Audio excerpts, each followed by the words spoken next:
Hey everyone, welcome back to the channel. I am Cole Wolfrun, and we're back with another reaction video. I know it's been a minute, but I figured I'd bring one of these back for you guys. We did get a new webcam, so I'm trying out a different setup for the recording. Let me know if you like this view better or the view we had before, as far as like my camera versus the actual thing we're reacting to. But today, speaking of, we are reacting to Jaiden Animations again, but this time it's not Pokemon. Hooray! It's her first time playing Dungeons and Dragons. Now, what you may or may not know about me, which I hope you do if you subscribe to my channel, is that I am a professional game master for TTRPGs, mostly Dungeons and Dragons, but I do dabble in other systems. So I'm very curious to see what her first experience is like with D&D. And one thing I will say before we get into this is your first experience with D&D is entirely going to depend on if you have a good game master and a good table to play with, because that can either make a great experience or a horrendous one. So most people get lucky and most GMs are actually pretty decent, but you sometimes get those bad ones. So without any further ado, let's get into this video.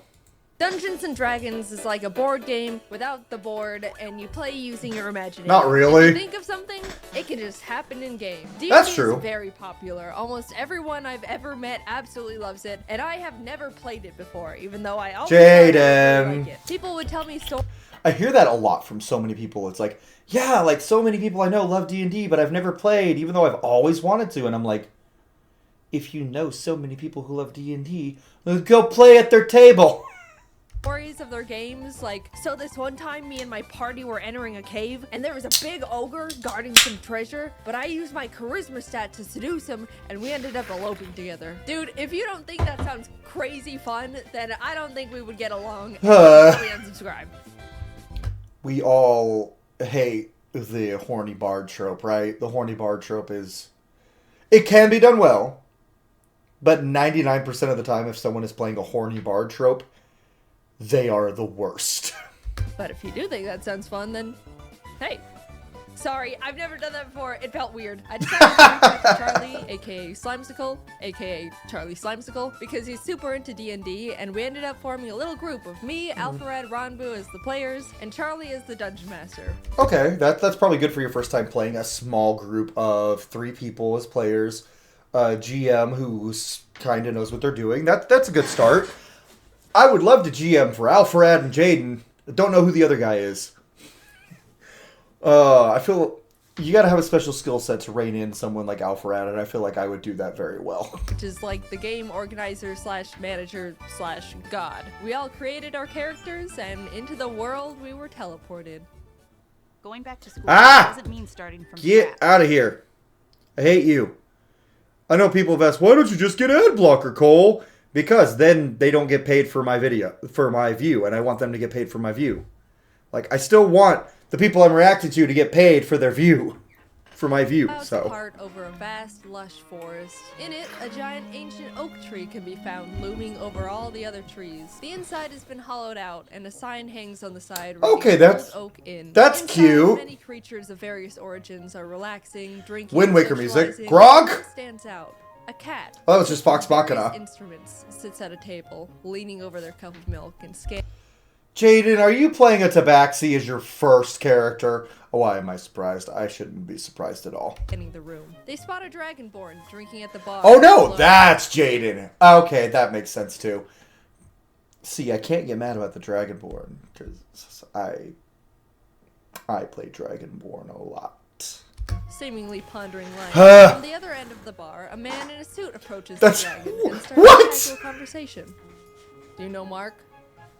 No, I don't. Who are you?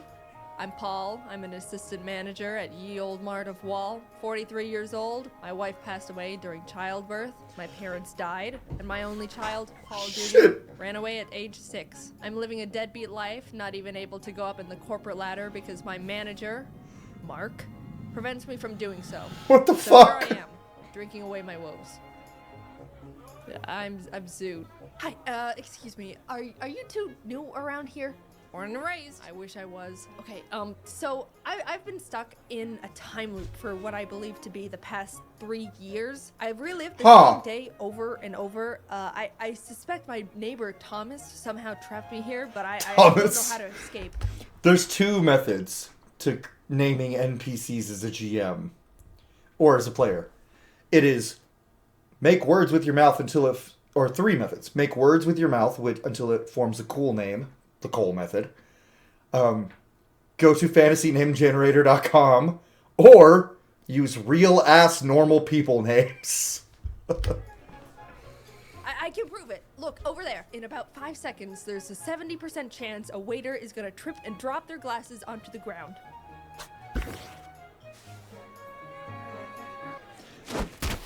Oh, she does it. Well, alright.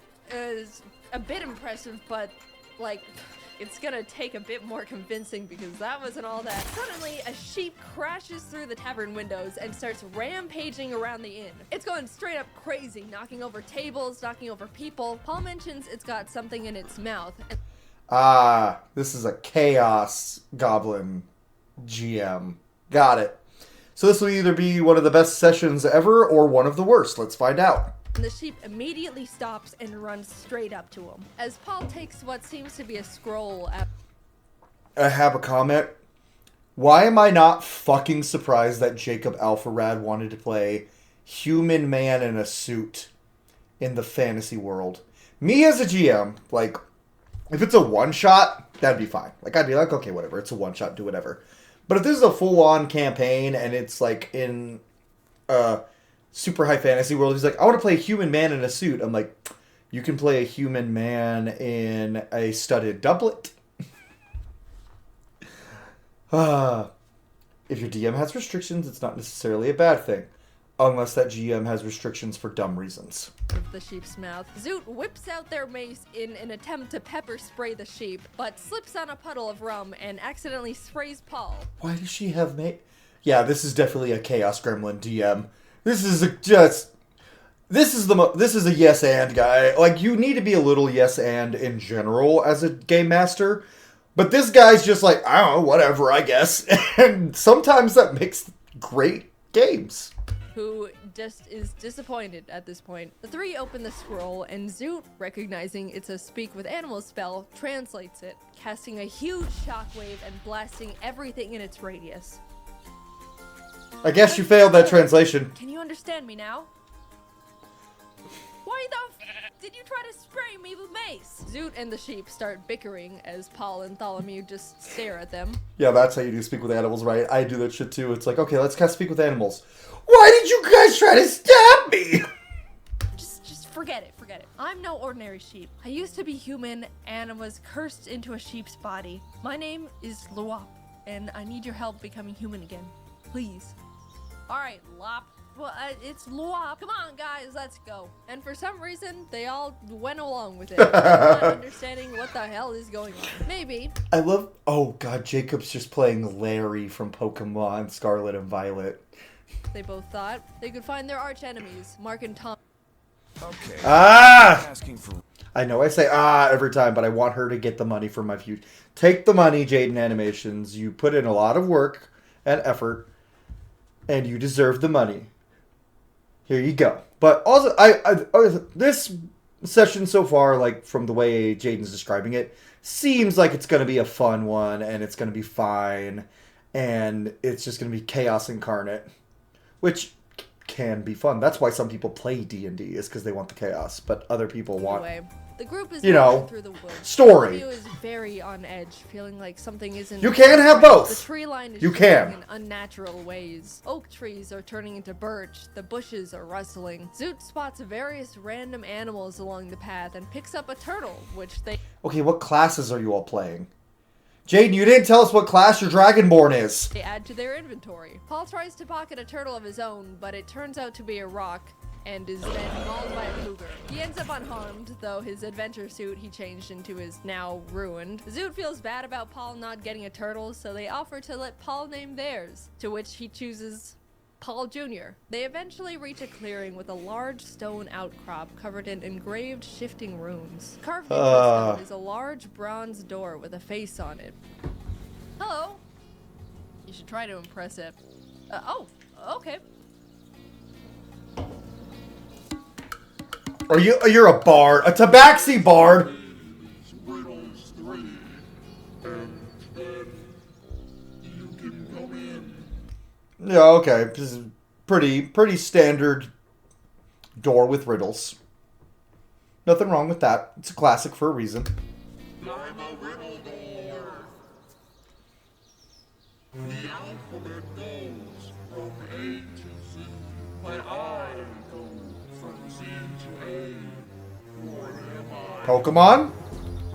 The alphabet backwards. The answer was zebra. Okay, that's cool. I like that idea.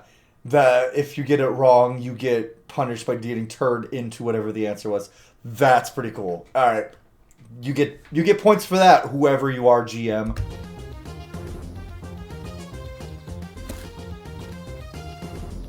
I move without wings between silken strings. I leave as you may find my substance. I'm gonna say a spider, because I got the butt strings. Correct. Yeah. You may pass. Wait, but can you turn our friend back? Oh yeah, double or nothing. Answer this next riddle, and your friend will be turned back. I creep and crawl with no eyes, legs, or ears, but I can move the earth with my peers. What Worm. A worm. Can you use it in a sentence? answer to the question? Yeah, like spelling bee style. Persuasion check. Nice try, but you're not gonna worm your way out of this. Damn. I think I picked up on it. I don't know if you noticed. It's worm! I said worm on accident. I'm very detail oriented. Don't listen to him. He's This is good. I like What this. do you think the answer is? Silly, goofy shit like this is right up my alley. Turtle. Turtle. Final answer. It's a worm. See, the games I GM for like professionally that I do like on my channel, those are all like intense high fantasy political intrigue. We got some humor in there too. But the point is like the story and the character development and the trauma and the drama, right? But when I'm playing off screen, I love chaotic, goofy shit like this. It doesn't make for a great show necessarily for like a full ass actual play. But it's fine for like a one-off episode or like a home game. Like I have so much fun with that. I have more fun with that as a player though than I do as a GM, if I'm being honest. The goofy stuff, I don't enjoy GMing that as much as I do like more serious campaign. But I love being a player in those type of games, especially if I can be a barbarian. The adventurers walk through the door's mouth, which closes behind them. As they're walking into an open room, they're greeted by... Does Jacob have an axe in his suitcase? Paul, sorry. Paul. Is Paul a barbarian? Is Alpharad playing a human fighter who's just a middle manager? A closed silver door. Zoot immediately pitches the turtle at the door, but nothing happens. There's 3 dishes of clay placed in front of 3 pedestals, and the door face emerges once again, this time on the ceiling. In order to continue, create whatever you want. Not wanting to deal with more riddles, Zoot throws a dagger into the door's eye. Dude, fine, I'm not helping you with this one. The group, now lost with no direction, decides for some reason to... Yeah, that's a good GM move. Like, oh, you threw a knife into its eye? Cool, now it's not going to help you anymore. all start eating the clay, even feeding some to Paul Jr. and Wop against their wills. After all the clay has been consumed, the pillars glow red and more clay drops down from the ceiling, resetting the puzzle. Huh. Out of ideas, they decide to do what the door face suggested. Tholomew sculpts a crown, Zoot rolls... My old phone carrier was reaching Yep. into my... That's fun though. I've done shit like that too where I've been like, oh, fine, you want to fuck with this NPC? Great. Here's your consequences. a penguin. They all place their creations on pedestals, which sink in and beam green before the lights turn out and everything goes dark. They flash back on and suddenly all their creations have come to life in weird clay flesh bodies. Yeah! He leaves at his Fight 'em. penguin with a great axe, nearly cutting it clean in half, revealing that the inside is just more clay. The worm monster looks at Zoot and says, "It's wormin' time!" causing Zoot to scream and sending a shockwave towards it, immediately exploding the worm and splattering clay everywhere. Oh. You're a gem dragonborn.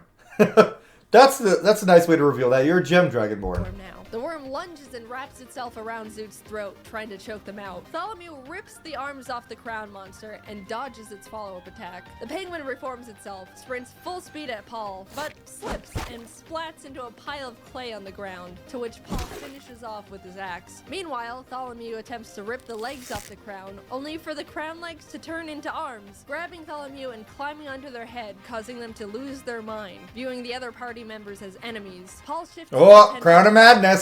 Crown of Madness! Horizontally at the crown. That's a cool way to do Crown of Madness. Unfortunately, it goes a bit low and the handle smacks Tholomew directly in the face. Zoot gets a grip on the worm, ripping it off their throat. Non-lethal attack.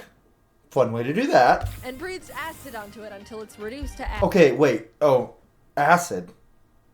So, you had the big shockwave out of your mouth. Was that a spell? Were you casting a spell, maybe? And then the breath weapon, acid? Are you a black dragonborn? Ash. Tholomew blows on their bagpipes to attack Paul, sending out a thunderous shockwave that shakes the cavern. Paul is able to hold his ground, runs up to the two, and successfully Shockwave was probably Thunderwave.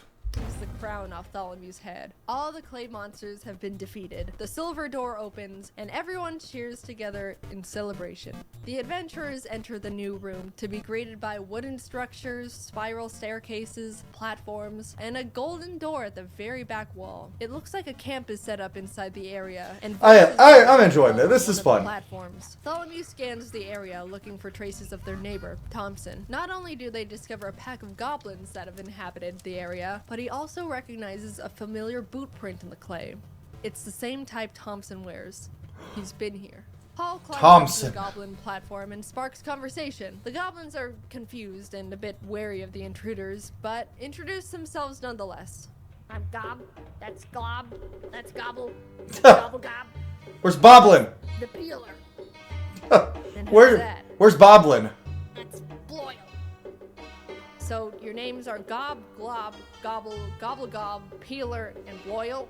The peeler. Got it. So your name is the Peeler. You don't know anything about Mark or Thompson.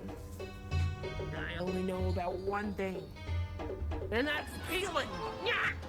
Great, there you go. Oh, jeez. Okay, all right, we're leaving. Paul starts booking it to the door they came in through, the Peeler right on his tail, stabbing at his ankles. No one else is doing or saying anything, they're just watching. Paul makes it back to the previous room, and the Peeler slinks into the shadows. With Paul in the other room and Tholomew and Zoot unable to speak Goblin, Tholomew is left trying to communicate through improvised sign language, pointing at the door and blowing kisses at the goblins to signal peace. Zoot tries to slip around the goblins in the meantime, as communication is clearly not working and the goblins are only getting more aggressive, but they bump into an invisible force they can't see, alerting the goblins, who are now initiating combat. Zoot decides to keep running to the door as Tholomew bangs on their drums. This is fun. Okay. Waves at the attacking goblins. Gob, Glob, and Gobble are all sent flying off the edge of the platform, falling to their death. More Thunderwave?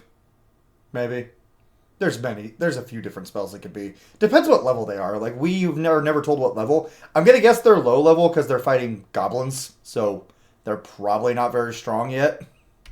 Gobblegob, in a fit of rage after losing his friends, lunges at Tholomew but misses completely, sending himself off the edge of the platform too. The Peeler emerges from the shadows to lunge at Tholomew, who is taking up Loyal, but Paul jumps in just in time, clashing blades with him. As everyone is distracted, Zoot gets to the door, peeking in to see an entirely golden room with a small golden rod shaped like a tree branch floating at the center.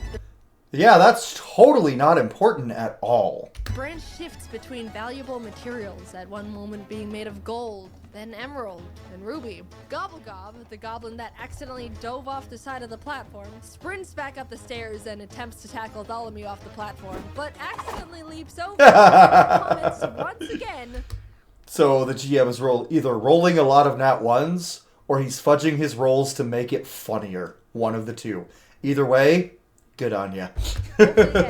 This time, to his demise. Paul and Tholomew perform a clumsy team attack together and finish off the peeler, ending the battle, but because of the uncoordinated attack, Paul's axe is now peeled. They all hurry over No! and enter the golden room. No, not his axe! Figure out how to get the artifact down. Zoot suggests they all toss Lop into the air to get it down. So Paul so long Bowser's the sheep into the air, but in the complete Paul's absolutely a barbarian. opposite direction. Tholomew quickly runs over and breaks his fall, and before Lop can say anything, they throw him again, this time hitting their target as they both fall to the ground. No one stops Lop's fall this time as he lays motionless on the floor. As Tholomew is healing up Lop, Zoot approaches the wand, only for it to be snatched by an invisible force. Invisible force? No, totally evil person who is not at all a problem at all. An unseen figure then reveals itself. Mark! Well, hey there, neighbor. Oh, and Paul. It's me, your good friend, Mark Thompson.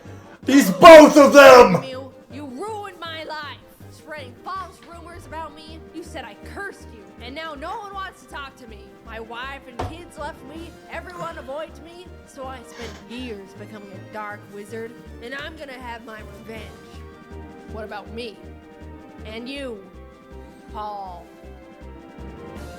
Anyway, yeah! Just treating him like he doesn't exist. I love it. Spend the rest The person he hates more than anything in the world is just like, oh, hey. There you are. Anyway. your lives here in this shifty sanctum. I'll be going now.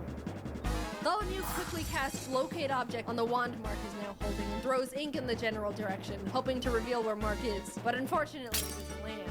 Zoot sprints in the direction Tholomew indicated and attempts to tackle the air. They make contact but bounce off of Mark's rock-solid beer gut, breaking the invisibility spell. Tholomew whips out the drums, slamming A rock-solid beer gut is not a thing. If his stomach is rock-solid, then that means he's just strong. with the intent to cast a Thunderwave on Mark, sending him flying. Yeah, it is Thunderwave. Okay. Behind and shouts, "Depression!" Yeah, they are low level, so it's definitely Thunderwave.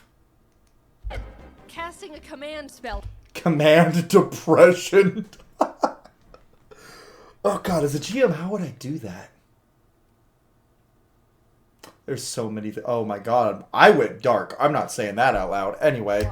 He stops in his tracks, facing Zoot, and says, I'm so sad.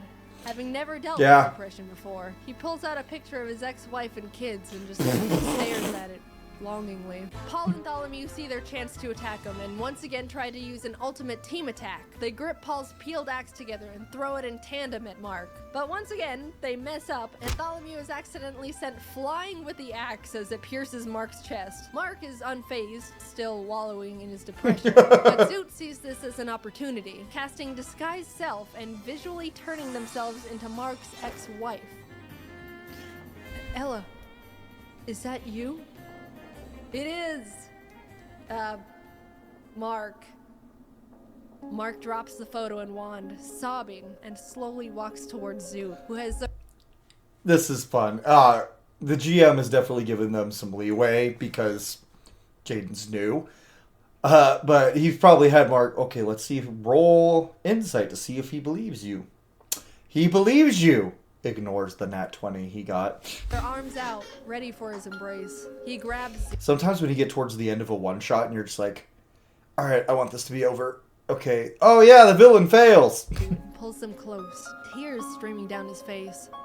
It's been so hard. It's okay. I'm here now. This is cruel. This is cruel! Zoot pulls back. Just a bit, just to look into Mark's eyes, which are sparkling with tears. And Breath weapon. To acid blast him right from the mouth. That's great. That's great. That's great. I love it. Snapping back to reality and throwing Paul's axe to the ground. If I can't have the wand, no one can. Paul picks up one part of his peeled axe. Looks like the manager position just opened up. He throws the axe and hits Mark, but doesn't kill him. He then picks up the other peeled axe part to throw as well, but it boomerangs around and hits him in the back of the head. Bartholomew grabs the wand from the ground and points it at Mark. This is for everything. The low tax return, the restraining order, for moving in next to me. You're my personal hell! Mark turns to Paul while being zapped by the wand. Would you still let me be your manager, even if I was a... Worm. Worm! It turned him into a worm! You're fired. You guys did it! Please, use the wand to turn me back into a human. Please! Bartholomew casts the wand's powers on Talop, finally turning him back into his original form. And it's Paul Jr. Go up, lock eyes. It's Paul Jr. Hi, Dad. Paul Jr. Is that you? Yep. I had a fucking feeling from the very beginning. I just didn't want to say it in case I was wrong. Like, I spelled that out. I was like, Lua. Oh, it's Paul Jr. Paul and his long-lost son, Paul Jr., embrace. The wand, now all out of magic, crumbles into dust, and the party exits the cave. The bomb is dead, and the explosions erupt behind them as the group walks off. That's a fun one shot. Thanks for watching. This was... That's a fun little one shot. Okay, I enjoyed that. Oh, excuse me. I enjoyed that. Claps for Jaiden. Claps for Jaiden. That was a fun one. Yeah, so seems like Jaiden had a good first experience with D&D. I can very much tell that the GM was just kind of trying to make sure that Jaiden had fun. Wasn't caring as much about the rules so much, because it seems like the other two players knew what they were doing already, so probably went into it like, okay, let's make sure Jaiden has a good time. And they still followed the rules, but he was a little lenient on some things, and either that or he just rolled like shit. Either that or the GM just rolled like shit all the time. But that was a fun one. I do love Alpharad being a business suit wearing barbarian. That's pretty funny. But yeah, that was a fun one. I hope this actually got Jaiden Animations more into D&D, because I think everyone should play D&D. It's so much fun. And even if not D&D, play a TTRPG of some kind. It's so fun. Or just play in an improv roleplay like game or something. Because my favorite part about D&D is not even like the mechanics of the game. It's the roleplay and the storytelling you can do. So with that being said, guys, if you want to see any of the D&D I have done on the channel, you could check out any of my actual plays. Currently have Realms of Alvar Blood and Divinity going on, and a Dragon Age TTRPG, Dragon Age Call of the Queen we just finished, and we're starting Season 2 called Dragon Age Wolfguard. Kind of replacing Veilguard a little bit. But if you're interested in any of that, go check those out. Shameless plug. But if you enjoyed this video, leave a like down below. Subscribe if you haven't already. Make sure you go back to Jaiden's channel and watch her version of this video as well. I should have said at the beginning of the video. I always forget to do that. But anyways, guys, thanks so much for watching, and I will see you on the next video.